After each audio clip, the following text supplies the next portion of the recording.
La lealtà del presidente Berlusconi nei confronti dell'Occidente, dell'Alleanza Atlantica e dell'Europa, per cui ha lavorato in politica estera per 30 anni, non può essere messa in discussione, neanche per motivi elettorali.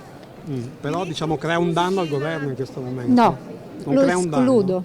Ecco, proprio Giorgia Meloni ha detto ha raccomandato a Forza Italia di aprire un dibattito interno, lo state facendo? Ma secondo me bisogna sempre dibattere al proprio interno, tutti devono dibattere al proprio interno perché come ci hanno insegnato anche oggi è dal dubbio che si raggiunge la verità. Il presidente Berlusconi, lo ripeto, ha sempre manifestato responsabilità e lealtà nei confronti della politica estera e dell'Alleanza Atlantica.